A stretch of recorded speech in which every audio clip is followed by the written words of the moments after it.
বারুইপুরে নাবালিকা ধর্ষণ ও খুনের মামলার তদন্তে অপরাধ স্থলের পুনর্নির্মাণ করতে নিয়ে যাওয়ার সময় পুলিশের অস্ত্র ছিনিয়ে পালানোর চেষ্টা করে অভিযুক্ত প্রভাস মণ্ডল।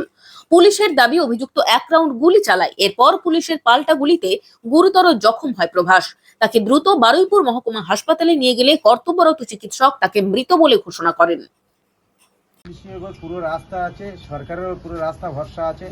সিএম কালকের কথা দিয়েছে সেভাবে উনি যেভাবে কাজ চালিয়ে যাচ্ছে, আমরা খুব খুশি, অত্যন্ত খুশি। সিএম পুরো ফুল ভরসা আছে আমাদের। আচ্ছা, তো পুলিশকে লক্ষ্য করে পজ গুলি চালাতে গেছিল না, ওটা আমি বলতে পারছি না, আমি তো সেই অবস্থা ছিলাম না তখন। একদম এনকাউন্টার, একজন মৃত্যু। টোটালি এর বেশি কিছু বলতে পারছি না, আমি পরিস্থিতি অন্যরকমই ছিলাম তখন। আচ্ছা, এটা শুনেছেন? শুনেছি এক্ষুনি, তেমন কিছু শুনিনি, আমি একটু অন্য ব্যস্তর মধ্যে আছি, তো চতুর্দিকটা সব বুঝতে পারছেন, আপনারা সবাই আসছেন। পুলিশের ভূমিকায় যে একদম পুলিশের উপরে পুরো ফুল ভরসা আছে। পুলিশ না থাকলে আমরা এত এগোতে পারতাম না। পুলিশ যেভাবে তদন্ত করছে, 4 জনই তো অ্যারেস্ট হয়ে গেল। খুশি আমি, তাতে খুশি। আরো যারা আছে তারা অ্যারেস্ট হবে, দোষীদের শাস্তি হোক, এটা আমি চাইছি। দাদাও এই জিনিসটা খুব মাথায় রেখেছে, দাদা আমার ভরসা দিয়েছে, দাদার ওর ফুল ভরসা আছে। ওর যে সিএম আছে না, ওনাকে দাদা বলে আমরা সম্মান করি।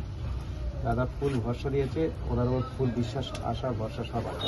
বাকি 3 জনের কঠোর আমি কঠোরভাবে সাজা চলছি, দাদা বলে তুমি শুধু আমার কাজ দেখে নাও।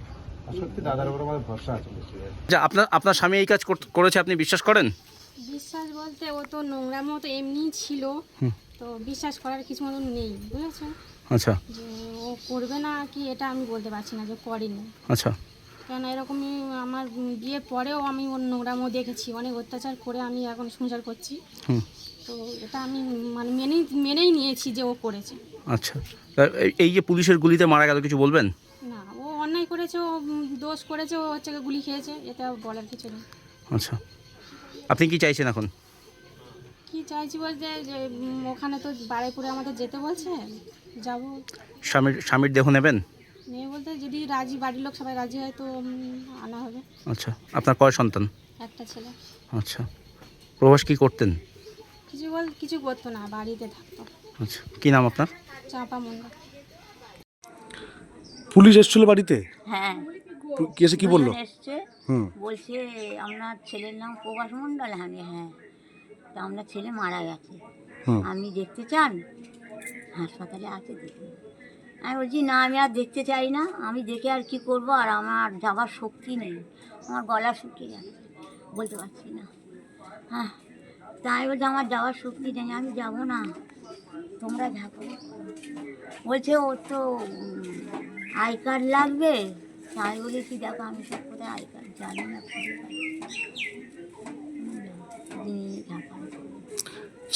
ছেলে যে মৃত্যু হলো, তাতে আপনার কষ্ট হচ্ছে না?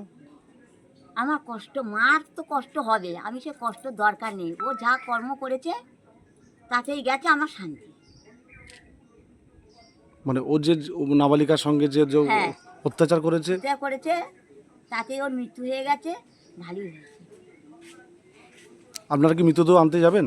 না, আমার কেউ যাওয়ার নেই, আমি যেতে পারবো না, মৃতদেহ আমি আনবো না। আমি তো বললাম আর আমরা দেখতে চাই না, একদম দেখতে চাই না। তোমরা ওখানে নিয়ে ঠিকে নাও, গুদমে দেবে, কোথায় দেবে, ফেলে দেবে, দিয়ে যাবে, কেউ যাবে না।